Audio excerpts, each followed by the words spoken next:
মুহতারাম হাজরিন, আমি আপনাদের সামনে কিছু সময় এই রমাদানের কিছু কুসংস্কার নিয়ে, কিছু রেওয়াজ রীতি নিয়ে আলোচনা করব। আল্লাহর কাছে তৌফিক কামনা করি যেন আলোচনা সুন্দরভাবে আপনাদের সামনে করতে পারি। আল্লাহ তৌফিক দান করুন। ওয়ামা তৌফিকি ইল্লা বিল্লাহ। মুহতারাম হাজরিন,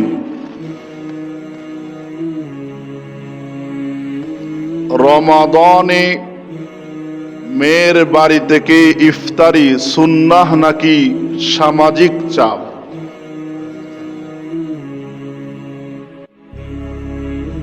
অনেকেই বলেন যে আমি খুশি হয়ে দিলাম, তবে তা কি হারাম না?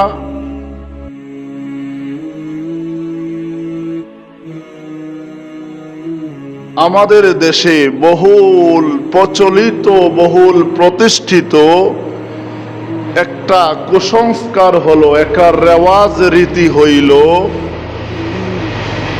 যে রমাদানে মেয়ের বাবার বাড়ি থেকে ইফতারির বিভিন্ন ধরনের আইটেম আসার অপেক্ষা করে ছেলের বাবা, ছেলের মা, ছেলের ঘরের অন্যান্য মহিলারা বা গোষ্ঠীকারা যারা আছে তারা অপেক্ষা করে যে কখন মেয়ের বাড়ি থেকে ইফতারি যাবে।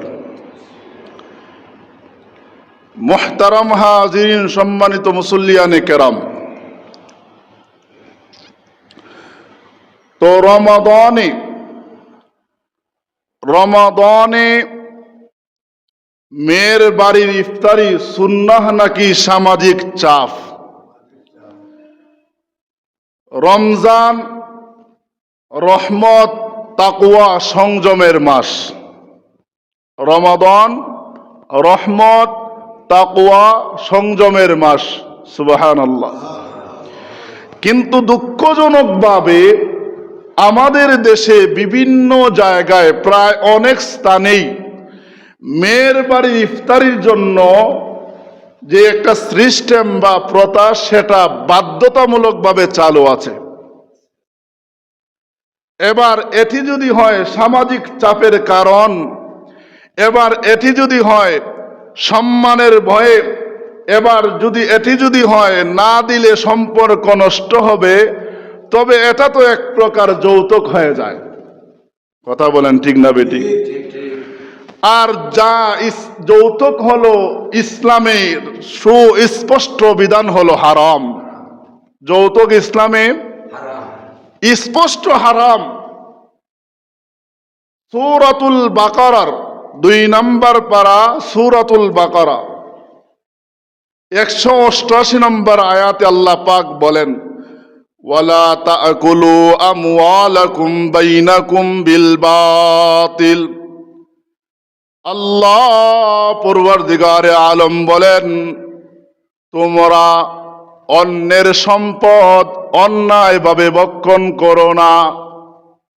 তোমরা অন্যের মাল অন্যায়ভাবে আহার করিও না, খাইও না।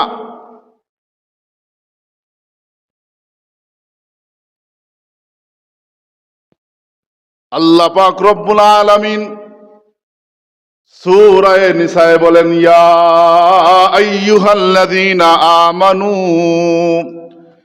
লা ইয়াহিল্লু লাকুম আন তারিহুন নিসা কারহা। আল্লাহ সুবহানাহু ওয়া তাআলা বলেন, হো ঈমানদারগণ, তোমাদের জন্য নারীদের জোরপূর্বক অধিকারভুক্ত করা বৈধ নয়। কি করা?